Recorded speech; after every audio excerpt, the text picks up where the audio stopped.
An undercover investigation has blown the lid off the workings of Cambridge Analytica, the British data company that was suspected and now boasts of influencing Kenya's 2017 presidential election. In a three-part series titled Data, Democracy and Dirty Tricks, Britain's Channel 4 News exposes how the right-leaning digital marketing firm targets voters with propaganda to influence their voting decisions. Kenyatta. In the investigation, the company's bosses, including Chief Executive Alexander Nix, are secretly filmed saying they discreetly campaign in elections across the world through a web of shadowy front companies or by using subcontractors. The executives boast that Cambridge Analytica and its parent company, Strategic Communications Laboratories, SCL, have worked in more than 200 elections across the world, including Nigeria, Kenya, the Czech Republic, India, and Argentina. In the Kenyan propaganda campaign, Cambridge Analytica executives say they worked for the re-election of President Uhuru Kenyatta behind the scenes. U.S. media firm targeted Raila with attack ads, report. Mark Turnbull, the managing director of Cambridge Analytica's Political Global, says they engineered a digital campaign that painted Mr. Kenyatta in positive light while smearing his main rival Raila Odinga. The smear campaign against Mr. Odinga, which featured apocalyptic scenes, had one strong message: Stop Raila, Save Kenya. The future of Kenya is in your hands. Sex workers. The fake news and disinformation against Mr. Odinga used skewed videos on issues that matter most to Kenyans, such as health, infrastructure, and terrorism.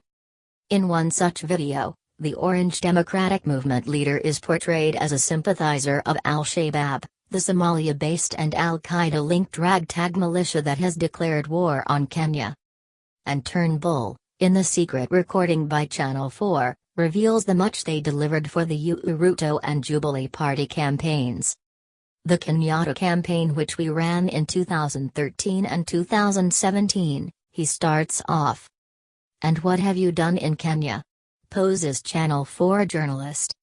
We have rebranded the entire party twice, written their manifesto, done 2 rounds of 50,000 or so surveys. Then we dried all the speeches, and we'd stage the whole thing. So just about every element of his campaign.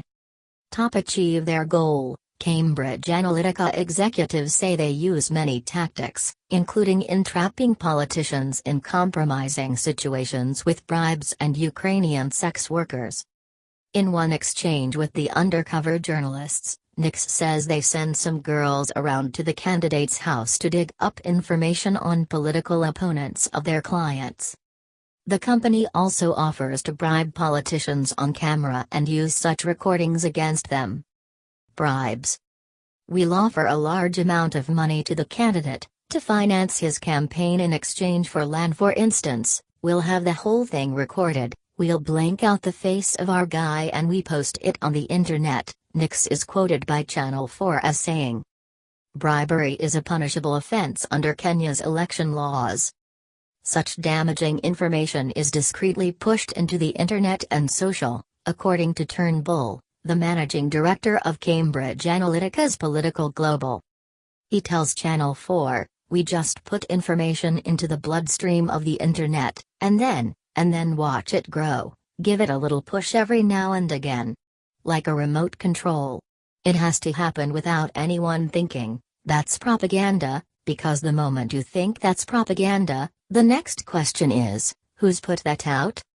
And since most politicians fear being seen working with foreign companies in their campaigns, Cambridge Analytica says it uses people you could least suspect. Denial. Nix says, we set up, if we are working then we can set up fake IDs and websites, we can be students doing research projects attached to a university, we can be tourists, there's so many options we can look at. I have lots of experience in this. Channel 4 News said its reporter had posed as a fixer for a wealthy client hoping to get a political candidate elected in Sri Lanka. However, Cambridge Analytica said the report had grossly misrepresented the conversations caught on camera. In playing along with this line of conversation, and partly to spare our client from embarrassment, we entertained a series of ludicrous hypothetical scenarios, the company said in a statement. Cambridge Analytica does not condone or engage in entrapment, bribes or so-called honey traps, it said. Mr. Nix told the BBC's Newsnight programme that he regarded the report as a misrepresentation of the facts and said he felt the firm had been deliberately entrapped. The nation's efforts to get a comment from Mr. Kenyatta's Jubilee Party were fruitless as Secretary-General Raphael Tuju's phone remained switched off for the better part of Tuesday morning.